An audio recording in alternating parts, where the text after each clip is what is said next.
The sounds of the summer season will return to Appleton this year. The city of Appleton says it is taking over as the organizer for the 2024 Independence Day fireworks show at Memorial Park. Now, the event was previously organized by the Appleton area Jaycees, but that group says it's been struggling a little bit with funds, support, and volunteers. Fox 11's Emily Matesic takes a closer look at the changes that come with the new organizer. Tens of thousands of people have filled Appleton's Memorial Park on July 3rd for decades. We want to celebrate this country, want to celebrate our independence, and doing so has been a tradition, and it's something we don't want to break. So when the Appleton area Jaycees announced in late June of last year the 2023 fireworks would be the last time the nonprofit organized the event, its future was in limbo. We had thought there's not a lot of time to go out and try to find somebody, so we said, let's just do it this year. The city of Appleton says its Parks and Recreation Department is taking over as event organizer for now, and Festival Foods will continue to sponsor the fireworks show. One of the benefits of this year is all of the money that Festival Foods is giving us is going 100% back into the fireworks, versus in the past, some of that money was used to provide some of the other amenities. So we expect a little bit bigger show, a little bit longer show. Unlike years past, when people filled the park hours before the fireworks and enjoyed live music, food stands and food trucks, along with drink vendors and other activities, this year's event will be scaled back. There won't be anything leading up to the fireworks. No music, no food or drink vendors, just the fireworks, which are slated to start at 9:45 p.m. There were people calling. They were asking, hey, could I be part of this? But just trying to coordinate that with the fireworks company and so forth, just not enough time this year. While the event won't last all day like in years past, the city said the park will be open all day for people to enjoy on their own. And so I'm sure the park will be used through the playground and so forth, but I'm sure people, once they start getting off of work, are going to come in, start placing down blankets, chairs. But people can come in, have a picnic, bring food in, bring their beverages in and so forth, and enjoy the day. City officials say this scaled-back event may only last 1 year. They will reassess the situation on bringing food and drink back in the future. In Appleton, Emily Matesic, Fox 11 News. The city says for the safety and the enjoyment of all attendees, no alcohol will be permitted in the park for the fireworks. You just kind of talk about what went into the decision for Appleton to take over. Yeah, definitely. Oh, you got my name and all that stuff? I know okay. who you are. Okay. Yeah. The city of Appleton was notified that Jaycees would not do the fireworks, and we knew how important it was for the city of Appleton to continue this tradition on Independence Day. And so we had thought there's not a lot of time to go out and try to find somebody, so we said, let's just do it this year and see what, and we're used to programming events. We're good at that through our recreation division of our department, and we figured we'd do it, pull it off, and then next year look at it, reassess what we did this year, and maybe add back some of the amenities that people were accustomed to in the past. Yeah, because was there a chance that it wasn't going to happen then? I mean, once the Jaycees backed out, the city was hoping someone would step up, and when no one did. Yeah, technically, because Festival Foods, who are so appreciative of that, they provide that donation.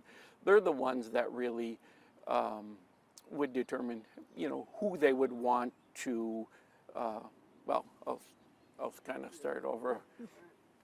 I was thinking a little bit too deep there, but Festival Foods is providing our donation, and we're extremely appreciative for that.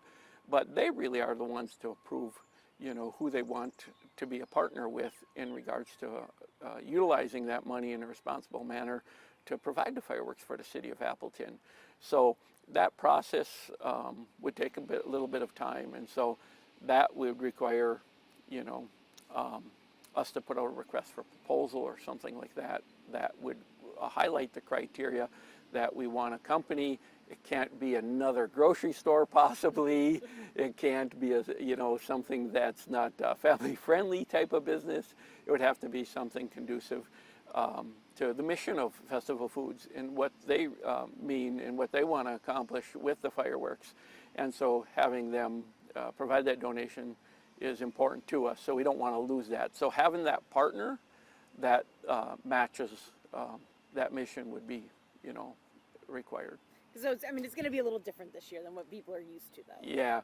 So this year, there's a few things. When the JCs provided it, they naturally did the fireworks, and the Festival Foods would donate that money, and then they would take a portion of that money would go towards the fireworks, but some of it would go towards some other events, and some of it would be the music, some of it would be the children fun events. They had food, beverage, and other things. And that event, I believe, started relatively early in the morning and went throughout the entire day. And that requires a lot of resources, from police resources, our fire department, and such. And to coordinate that and put together that plan takes a lot of work. So in the short order that we had, putting together a plan, meeting with the fireworks, the guy that's going to be lighting all his fireworks off, you know, meeting with him and making sure that he's comfortable with the drop zones to make sure it's safe, and then, you know, and where we're going to have the individuals, the spectators, positioned. And when we did that, it takes a lot more coordinating when you're trying to have events and not knowing what type of events. So in a short time we had, there were people calling. They were asking, hey, could I be part of this? But just trying to coordinate that with the fireworks company and so forth, just not enough time this year. Okay. So, but are you encouraged? I mean, can people bring stuff in if they want to come and have a picnic dinner? I know. Oh, absolutely. I know, like, stuffing's not being sold, and I just said, like, no, you know, no alcohol. Can people bring that stuff in, or is still no alcohol in the park to begin with? Is that? Yeah, technically by city ordinance, there's no alcohol in the park without a permit, which they can get from the police department. So that is basically a city ordinance. But we do encourage people to come in. It's a normal work day. There are some events through Park and Recreation that day. And so I'm sure the park will be used through the playground and so forth, but I'm sure people, once they start getting off of work, are going to come in, start placing down blankets, chairs. We'll probably, you know, we'll establish a time for that. And then we'll have the explorers from the police department will be coordinating and helping with the parking, and people will be able to come in and watch the show. But people can come in, have a picnic, bring food in, bring their beverages in and so forth, and enjoy the day. And then at 9:45, the fireworks will occur, and then the police will then assist with, you know, getting everybody out safely and back on the highways to get home safe.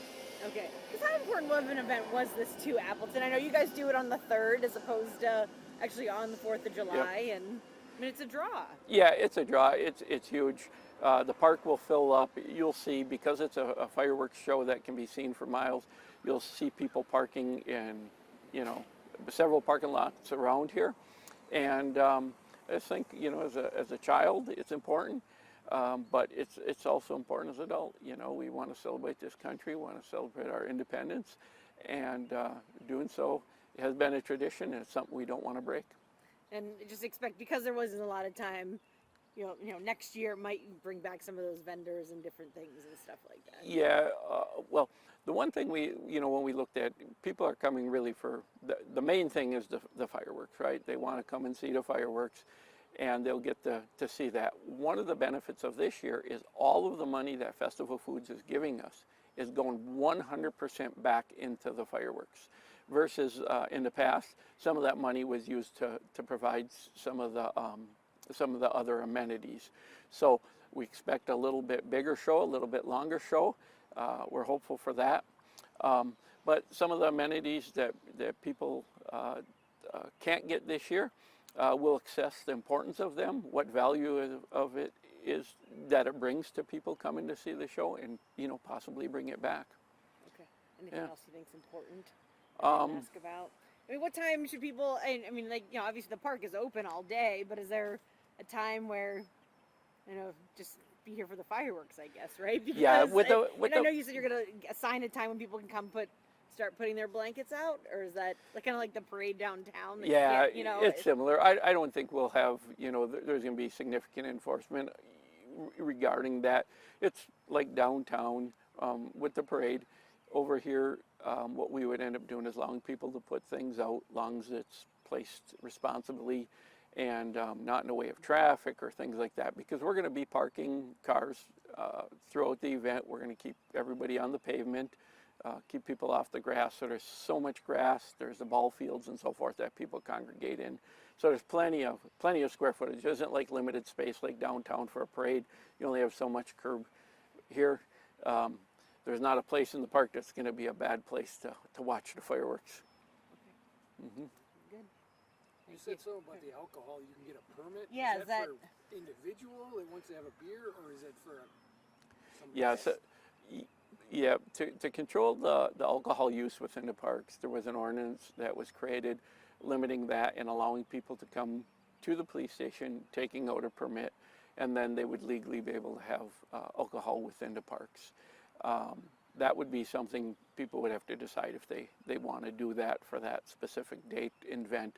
With it being so shortened, maybe people won't see the need. We do want to keep it safe. It's a lot of children, a lot of traffic, a lot of things happening. So preferably from an Appleton Park and Rec and a city standpoint, we would rather leave the alcohol at home. But there is an avenue if you choose to do that through a permit. Okay. Interesting. We'll have to maybe call the PD, or they anticipate, I guess. So we're going to get the 2-shot. You can leave that on for a minute. I guess the PD anticipates getting a lot of people coming in requesting now. Yeah. A permit. I don't know. Yeah. It's interesting. It's an ordinance that's been in place for a long time, and we thought that would occur in the parks because people want to recreate and they would want to bring their cooler and so forth in there. We just don't see a lot of it, and maybe with the shortened event, it may be the case, But yeah, it'll be interesting to see if people want to do that. But Right. if you already ate supper and Just come and watch the fireworks. and again, it's on July 3rd, July 4th, the next day, so maybe you watch the fireworks and save your parting for the next day. The next day. Yeah, I don't know.